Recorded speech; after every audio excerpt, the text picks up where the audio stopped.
information a mile or so down the road, and they would just fire out like pinball. All right, Mr. Mayor. Okay, Such and such a time.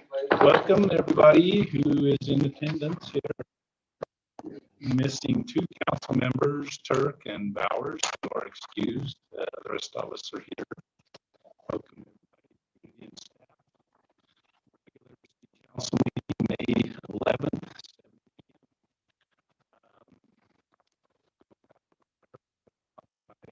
Dave Johnson.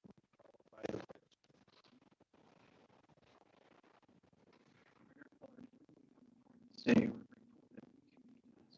elected officials, staff, and pray that God bless this meeting.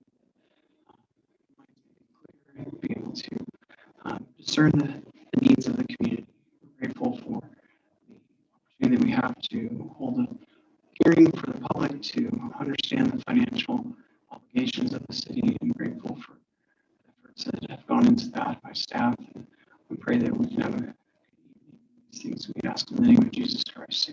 Amen. I pledge allegiance to the flag of the United States of America and to the republic for which it stands, one nation under God, indivisible, with liberty and justice for all.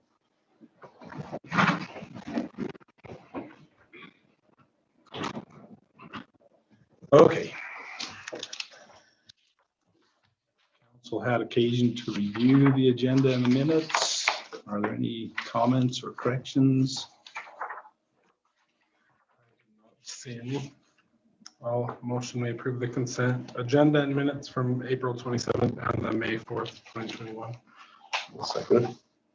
That's Monson and Nilsson, all in favor? Aye. Sounds like to everybody. So moving ahead, I don't think there's anything that would be an conflict on anybody here this evening. If there is, holler quickly. Is there anybody wishing to address council on public forum on any issue? We would be glad to hear you. Seeing none, we'll move right ahead to reports. My report is this. On January 2008, I started serving as a council member, and I had been on the planning commission for 5 or 7 years prior. 7, I think, 5 for sure. Had chaired that committee for several of those years.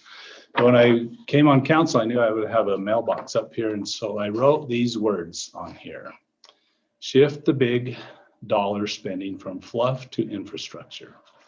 And it's not to say that there's something wrong with fluff, and what I would call fluff is it's the fun stuff. It's the recreation projects and the parks, and it's the stuff that's really visible, and it has a great value to the community. It adds to the quality of life and to the pride the community has.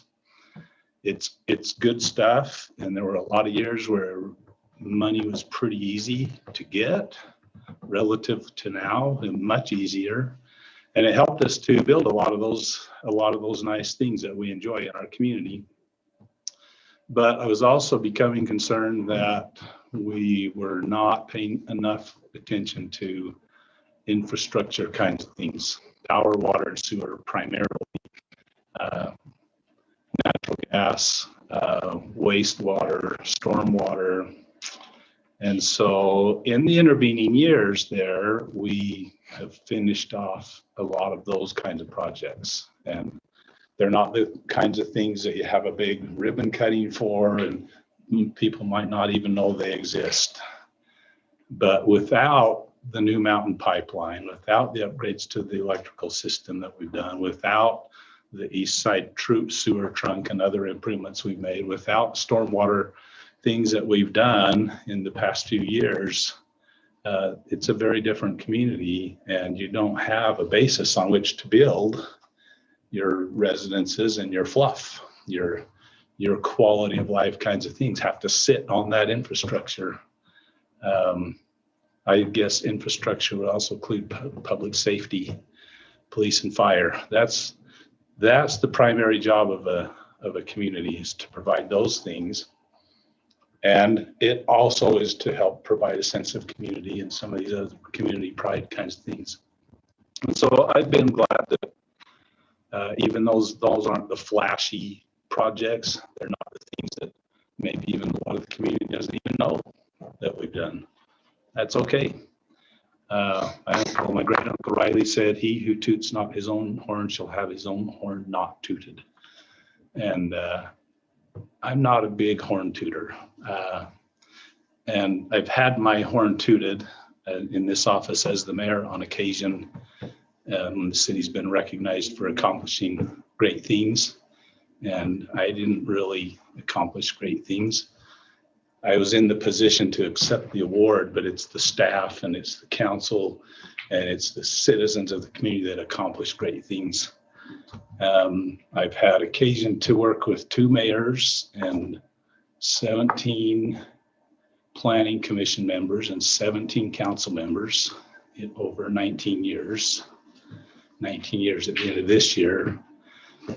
And I would encourage anyone and everyone to run for council or mayor, because I will not be in this year. I'm going to retire from this table that I've been sitting at for 19 years at the end of this year. But we have 1, 2, 3 council seats open, and this seat, and the Republican, I don't know if it was the Republican Party or state legislature, I don't recall. It was the legislature. They narrowed the filing time during which you can file for office in municipalities. It used to be like 3 weeks or more, and people had time to think about it and be cajoled into running or whatever. And they shrunk it down to something like 6 or 8 days. I don't like that. I talked to our representatives, and actually, as I recall, they agreed with me. I think it was a move to guarantee that only the people in the know are in the office. And that shouldn't be the case. It should be people who want to serve. And there's basically 3 kinds of people who tend to serve in city offices and in politics generally. The people who want to serve and try to make things better, the people who want to be in charge, and the people who want to have the spotlight. And unfortunately, we have a lot of these. But I've had the honor of working with 19 people at this table on council that were mostly, almost all the time, the first kind. People who exhibited statesmanship over politics, and it's been a pleasure to do it. So somebody needs to run for these. There's going to be 4 seats here that all could switch. Wouldn't that terrify you too? You had. Nope. Good when we learn new things. It's good, but it's good to have something with a little roots at the table. So that's my report. I don't know if anybody from council has anything to report on their own. No. I got nothing. Kellen? Nothing. How can they talk that? Okay. City manager, annual cleanup day. What do you got else other than the 2 items we have there? So yes, but I'm gonna be quick. So annual cleanup day, I've sent a message to the county to see if we can schedule a day where residents can take things straight to the landfill rather than the transfer landfill, because it costs more. Staff appreciation pool party. We thought that would be great to do that again, especially after this whole COVID year, but I think last time it was put on by council, or maybe just Councilmember Monson. But I thought that still might be good if the council. I mean, I'm happy to assist the council, but I think it'd be nice to have it council hosted, so that staff doesn't really have to do the legwork behind it, other than manning the pool. Sorry, David. Yeah. So What is the date in that? 29. Maybe set a date? I can't remember the date. David, do you remember the date It set has for a the date. pool party? Like June 29th? No, July, wasn't it July? Yeah, I wrote it on the. Yeah, I calendar. don't remember off the top of my head. The third thing is, so Thrive 125, it's a state-run thing. July 29th. Okay, it is July 29th, the pool party. Thrive 125, they're offering up to $7,500 grants for city events. The promotion, I think it's 125th anniversary of the state. Second guessing myself there. So they want communities to kind of incorporate that. It would be cool to incorporate it in the 4th of July, but I don't want to have to change the theme. So I'm going to look a little more at that, see if we could incorporate the 4th of July without having to change our theme, Price of Freedom. If not, then we can look at Fall Festival. I like the idea of making that a core element of Fall Festival and have a small fireworks show with that. And because then we can really focus on that statehood issue and just make that a little celebration of that along with whatever else we're doing. I thought Robert Turk had that idea when I mentioned this, Thrive 125. Is there a specific time on it, like a timed frame, or is it just? That's what I need to research, because if they're only offering money between a certain time, it has to be set. I came across some information and I threw it at Dave took.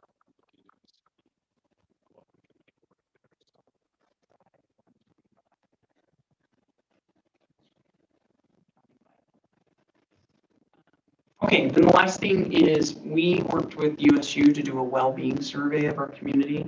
I've done this in other communities. They've got preliminary results, but they'll be making those results public. I think they only had like 200 residents participate. But the more you do it each year, the more you tend to get people. And I think we kind of jumped on it last minute when I got here. So. But that'll be good information that we can provide. I think 200 residents will still provide a decent perspective on our well-being and health in the city. So that's all I have. Okay. On to staff reports, Police Chief Bradford. We have reports in the packet. You have any questions for us?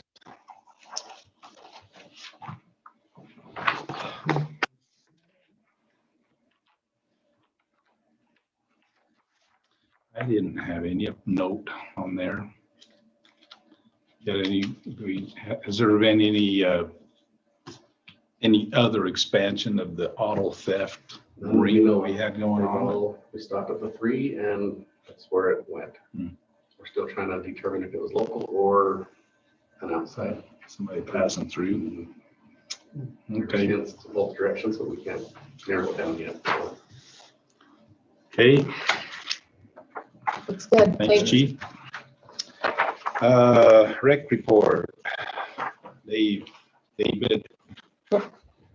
Same thing, reports in the packet. If you have any questions for me, I'd be glad to answer them. You have many kids from White Mesa sign up for baseball, softball?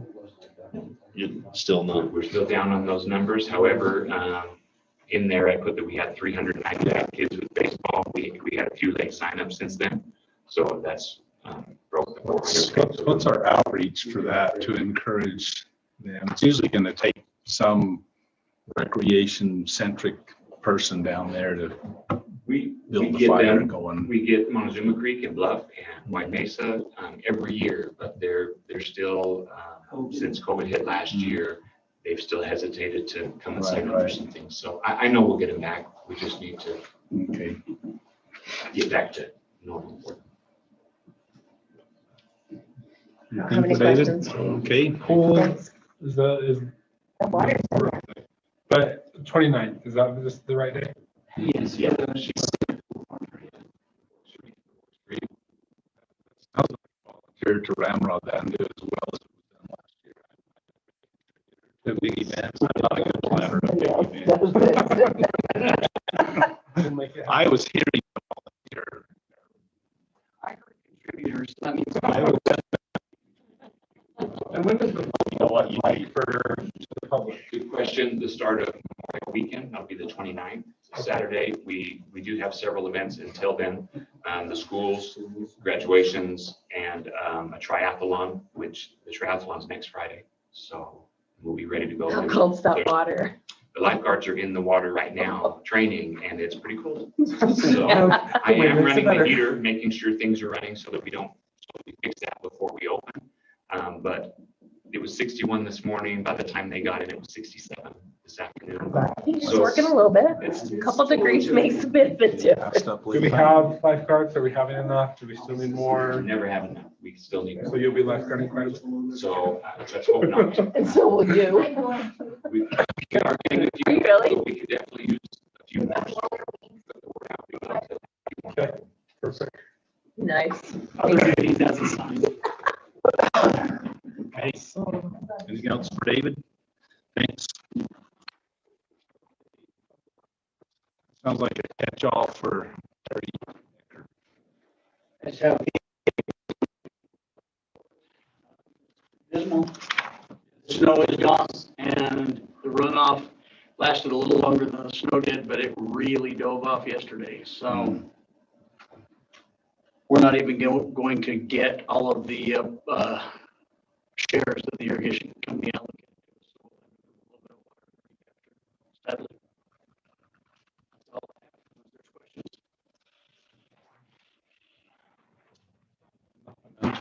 Thank you. Okay. Motion to go into public hearing, and I think we can lump these together. I will motion that we go into public hearing for budget and enterprise fund transfers. I'll second that. Yeah, it's Perkins and Monson, all in favor? Aye. Okay, we are officially in budget hearing on the, or public hearing on the budget and related to enterprise fund transfers. Do you, Kim, do you want to give a little bit of what that means when we're, because just to make sure people understand enterprise fund transfers? So the enterprise fund transfers are transfers that come from the enterprise into the general fund to kind of offset some of the administrative and overhead that is being supported by those of us that work in the office. So in order for them to pay their share, it comes in, has to pay for paper, lights, and those kinds of things. And the enterprise funds into the general fund comes in every year. Actually comes in monthly. An amount from each one of those funds is transferred each month to help cover costs. In order to do that, we have to put out public notice. You've probably got one in your bills. We also hold a public hearing. So if there's any comments on those transfers or concerns, we can hear those out. And this is in preparation for the upcoming fiscal year. Yes, yes, this is for the fiscal year 2022 budget tonight. I see a hand back here, but the discussion is for the council up here and the public section was earlier. But if you have questions, you can ask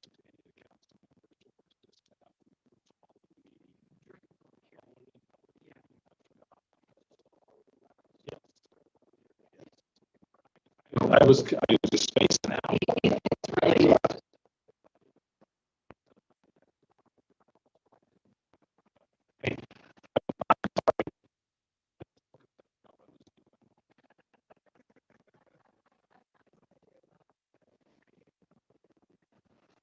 Yeah, give us your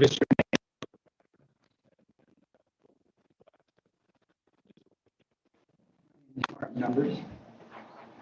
I have a question about the enterprise fund. I know there's a percentage amount for the gas transfer.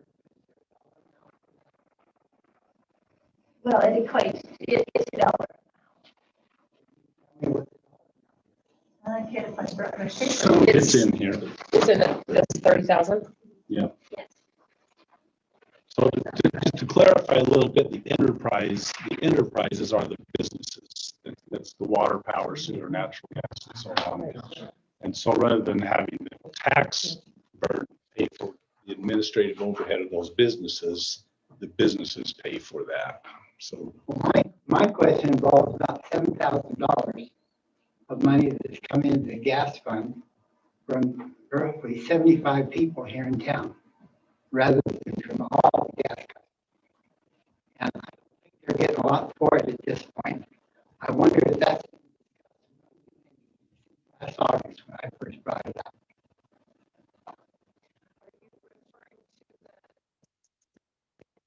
Yes.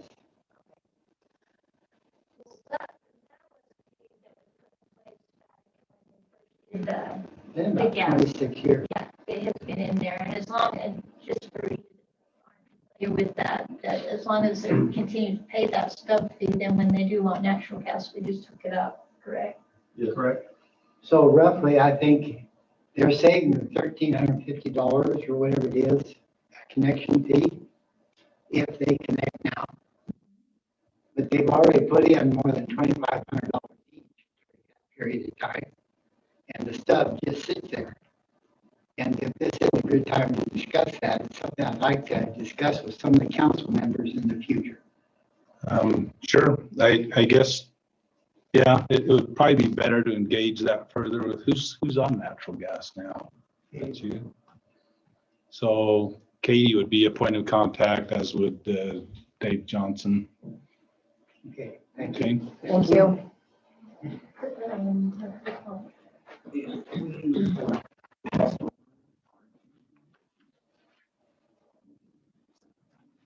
Thank you. For a few moments, I'll keep my comments brief, starting by complimenting the insight and remarkable system we have of paying for operations in the city of Blanding.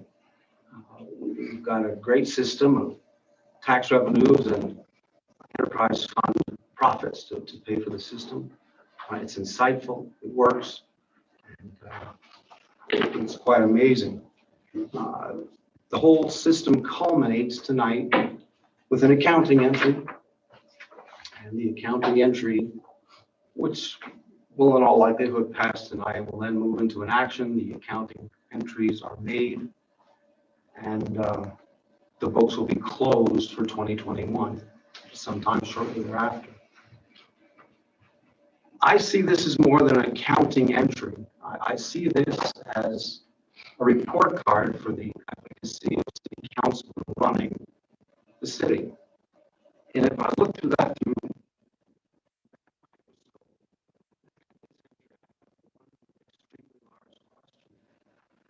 that's the percentages contributed through each of the city enterprise funds. There's no explanation, there's no justification, there's no hint of the calculations where these percentages came from. I took a look, the percentages are not necessarily proportional to the contributions of each enterprise fund.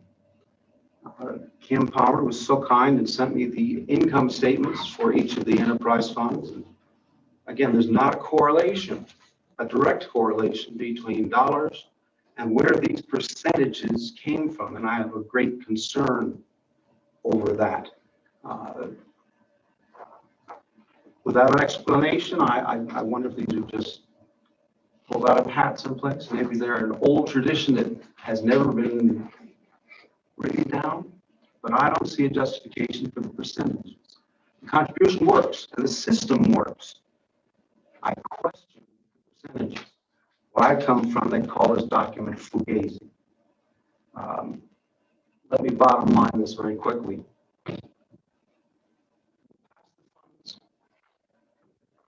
We'll pass the entry. But at the same time, we're going to be discussing very quickly the budget, new budget for 2022. Inherent in the approval of that budget, which will happen, is the implication that we're going to go back and utilize this same fugazi again next year. Let me challenge you not to do that, not to make the same mistake for another year. And this has been going on for a lot of years. I think someone needs to review this process, find rationalization for the numbers. We need to review it, revise it, change it from document that's completely fugazi into a document that is verified, validated, and I guess that's it. Thank you. Yeah, thanks, Robert. I think that I would respond a little bit, and I think it's a good question, and I'll explore it further, but the contribution that has a lot to do with the amount of overhead time that that particular entity requires. Somewhat related to like the size of the business that it's running. I mean, the biggest one's electric, so it's obviously going to make a bigger contribution. It demands more resources of the staff. So I think there's our best educated guess as to how much staff and business. Here,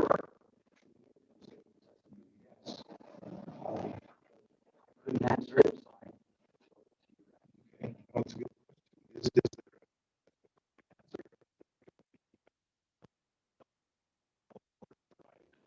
Well, it doesn't, and I'm gonna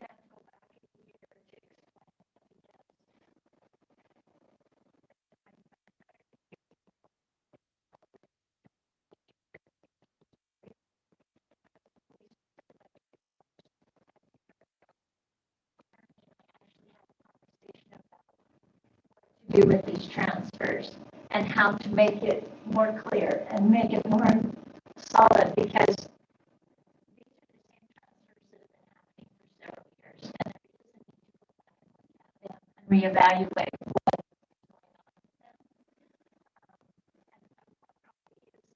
amount. I think it needs to be done. I think Robert is absolutely right. We need to go back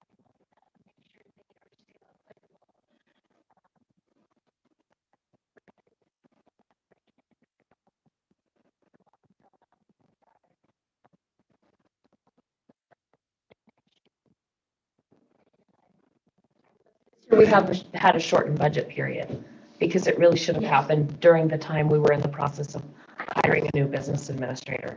And so So that's actually one of the first questions that I asked when I got here. So that is something I've been talking to the council about, using the budget document to better communicate to the public. That's one of the areas that I'm looking at. Okay, well, so we're moving that direction to give it a little more, to give it something with a little more structure that substantiates what generated that number. Yes. And as usual, Robert has a very insightful observation. So it sounds like you're spot on, and we're moving that direction. So thanks for your comments. Anybody else want to speak to either the budget or the fund transfers? If not, I would entertain a motion to re-enter our general session. also motion. Second. Okay, it's Perkins and Nilsson, all in favor? Aye. Okay, back in general session. Discussion items, signage and crosswalk safety. So prior to you coming on board, the principal of the elementary school came and spoke with council about Center Street and 100 West. Just right here. And because I live there, like right by there, I see the heavy foot and bike and scooter traffic that crosses there for all the schools, because that is a major artery. One awesome thing is that I see that most children do cross at the crosswalk. It used to be that they'd cross just next to it, but not at it. But it's really hard to see if a car's coming, regardless of which way you're going. There's a huge tree that shades the kids that are waiting to cross, like from one side to the other. And I think it's something that we need to address. And so that's why I brought it as a discussion item, to find out if you would be comfortable with me exploring with staff what we could do to make that safer. It's, it's going to involve some money, obviously. But as many kids as are crossing there, I think we need to figure something out. I think it would be good if maybe Terry could comment on some of the things that could be done. That'd be helpful. Because, obviously, a lot of times it has to be determined what's warranted and what's not, and so I want to make sure we're within our. So the crosswalk is on top of a hill, so you have stopping sight distance. I mean, you can see the kids' feet. You see the little sign sitting there in the middle of the road, so stopping sight distance isn't, or, stopping distance isn't an issue on that intersection. Really, we have the signs that meet the state and federal requirements. And so to do something other than that would bring liability to the city. So I wouldn't recommend that we did that. We have a school crossing there now, which maybe we barely meet the warrants for that. I don't think there's any way we could meet the warrants for a reduced speed school zone there. Flashing lights, 20-mile-an-hour speed limit, and a crossing guard. I think to do that, my guess is you'd probably have to get the speed limit up to 50 or 60 on Center Street right there in order to meet those, because we don't have, it's a point system for that warrant.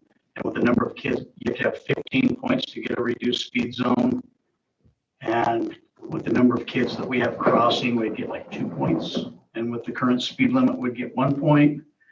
And so we're going to be nowhere near a reduced speed school zone. My recommendation would be just maybe if the school wants to try and get the kids trained up to pack orange flags back and forth across the street, we could put some. We could do that. Yeah, we could do that. And that's, you're talking $100 probably. My guys could make some holders out of PVC pipe, and we could get some flags ordered. And if the school wanted to try and do some training with those kids so they'd use them properly, I think we'll have a problem with flags walking away, but we can address that as we go, I suppose. What about a crossing guard? Is that not at all a possibility there? That's where the liability comes in. If you put a crossing guard in an intersection that it wasn't warranted and something occurs, then the city's liable for that. Where it signs the school crossing, I'm not 100%. I struggle with the idea of becoming liable because we tried to help. We're liable if we don't try You to said help. what it is you said. So there's some legal technicalities there that I'm not grasping. Wait a minute. It's because of precedence. So part of it is because of precedence. If you're putting crossing guards in intersections where they're not warranted, you set a precedence, which also, and then the liabilities. So Right. I've had to deal with this a few different times, and it always seems to be the same case. I think we need to be, for public information, we need to define when we say warranted. Because what do you mean? Warrant is a very technically defined term that's defined by state codes or whatever, et cetera. It's not something that we just think, well, yeah, we should do that. There's statistics that tell you whether it's warranted in a legal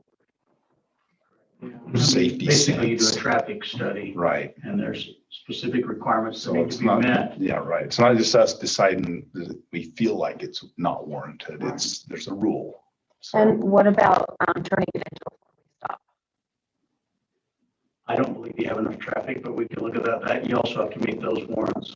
And it doesn't make a lot of sense to have another four-way stop when we have one here. Let's just bring the kids to Main Street. Where we have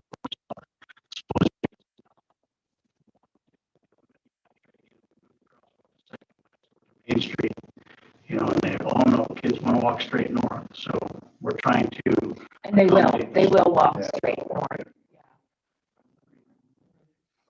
Now, I don't know, does this school district provide safe walking route maps? How well that's. I helped develop that, but that was years ago. So you look at that and maybe kind of use that as an education tool. Here's the designated safe walking routes for your kids. They brought another one out last year when they've changed the drop-offs, like all the school drop-offs and things they've given, because we addressed it up here at the middle school. Or maybe we didn't, but someone did. I don't agree with the practical nature of your concern, because every time I come to the intersection, it's the same thing. It's hard to see those kids, the sun or in the shade of the tree. But I noticed the kids are pretty smart, and they at least the ones that when I've come, they wait. And even if you tell them to go, they won't go till you're gone out of the intersection, so. Yeah, it's a weird spot because you think you're at the top of the hill, you're very visible, but because of the angle of the sun morning and evening, and because of the shade of the tree, it's not good visibility. I got hit there once. You know, so I have personal experience, and I do see there's a lot of kids. We call it a lot of kids. I know, when you look at the 16, statistics. 18 in the afternoon. Yeah, when you look at the real statistics, then Child in Blanding, I thought that was. it is, but I agree, it's a tough spot there, and we ought to explore something we could do to make it a little better if we can. Do you think it will get better when they get the signage up here at the four-way stop? To a degree, I hope it At will least the help. 191 traffic will Right, be going through it right. twice. But the one that really scares me is we've got these little kindergartners that walk that.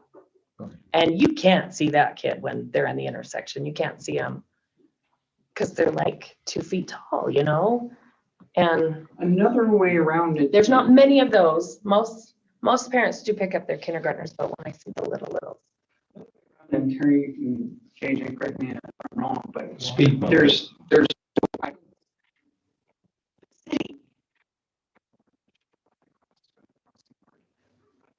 anything saying that the school district or parent volunteers as crossing guards and enact during school hours. So while the city might not warrant it from the city, there's nothing stopping like the school district in providing it for themselves in areas where there may be concern, in addition to orange flags and education that the city's doing. So there's nothing stopping the school district from providing a teacher going that way unless they too have concerns of liability, but even like the PTA or something could organize something. Well, that's some out of the box The city made thinking. an effort years ago under the direction of Mrs. Johnson when she was on the city council. They wanted all the kids walking down there, so they put sidewalk from the middle school clear down to the elementary school on First West. That was a big To keep them off the main highway. Well, and they wanted second or First West as a, so they've spent a lot of effort to put sidewalk on that street. So they've kind of encouraged people and families and everything to use that street. Well, so it sounds like there's some ideas we can explore and see what we come up with. And I think you got everybody's support. So Pursuing something. is there consent from the council or to do the flags or look into the flags, or how would you like? See what options we have, see what the options are, and then we'll pick a course to follow. And I like it. So will you figure out four-way stop as one of the options? Will you figure out flags as an option? And just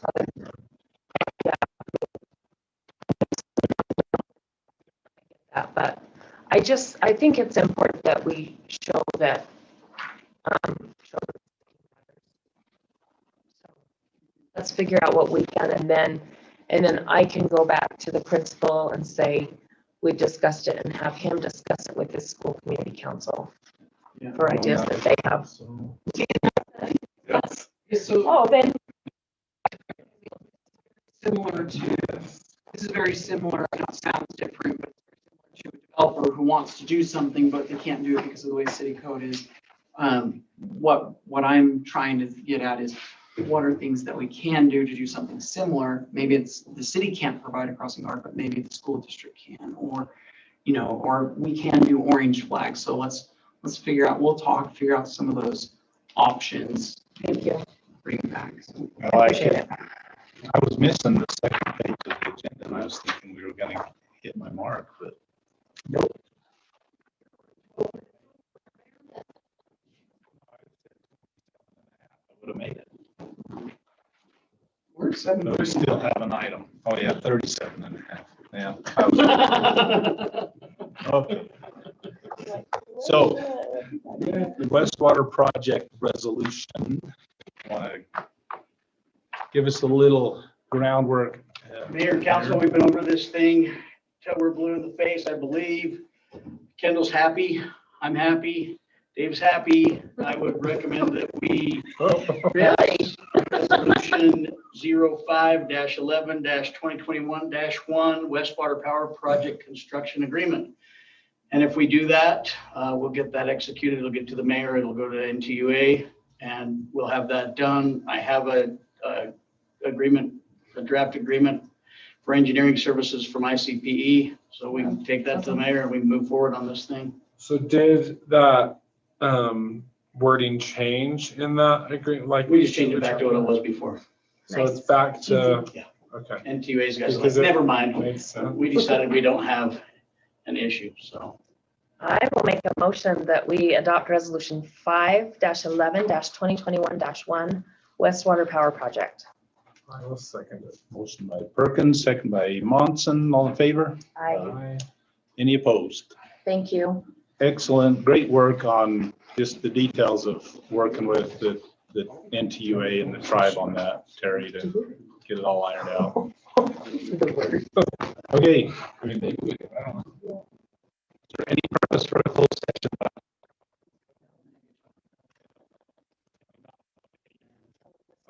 Tonight. I'll accept a motion to adjourn. I'll make a motion to adjourn. I'll second that. Nelson and Perkins, all in favor?